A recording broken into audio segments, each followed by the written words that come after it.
Hi, my name is Ruth Brown, and I want to talk about how hell is real. Okay, for many years, I have studied the near death experiences, and many people like to study about the peace and the love of God, and um, that's all they talk about, the light, going to the light. But if you really, really dig into the information and some of the more obscure stories, you will find that there are some who went to hell instead of heaven.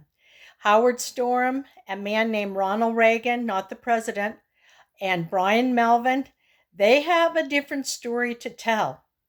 And we all need to make sure that we're going to the right place after we die. We need to ask God into our heart, repent, and follow his teachings. Okay? And in case people think that Jesus didn't back all of this, he did. In the red print in Matthew, this is what Jesus had to say about hell. Fear not them which kill the body, but are not able to kill the soul, but rather fear him which is able to destroy both soul and body in hell. Matthew 13:41 through 42. The Son of Man shall send forth his angels, and they shall gather out of his kingdom all things that offend, and them which do iniquity, and shall cast them into a furnace of fire. There shall be wailing and gnashing of teeth. Now, these are all in the red print, these verses, okay? Matthew 25:45 through 46. Then shall he answer them, saying, Verily I say unto you, inasmuch as ye did it not to one of the least of these, ye did it not to me. And these shall go away into everlasting punishment, but the righteous into life eternal.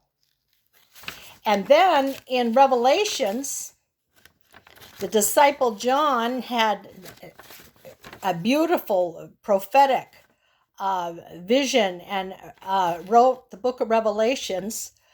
And the devil, this is Revelations 20:10, and the devil that deceived them was cast into the lake of fire and brimstone, where the beast and the false prophets are, and shall be tormented day and night forever and ever.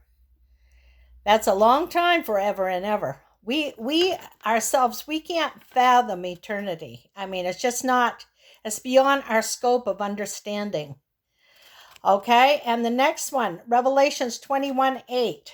But the fearful and unbelieving and the abominable and murderers and whoremongers and sorcerers and idolaters and all liars shall have their place in the lake, which burneth with fire and brimstone, which is the second death.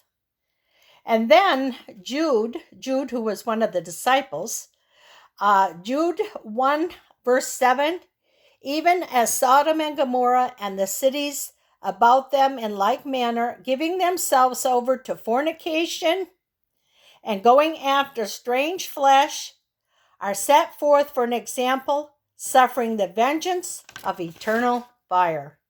So those were examples out of the Bible. Some of it was directly from Jesus in the red print. When people try to tell you, there are certain religious groups that come around to your house and try to tell you, oh, there's no hell, there's no heaven, it's all happening now, and refer them to these scriptures I just read to you, okay? And please get ready, get your heart right with God, and thank you very much for listening.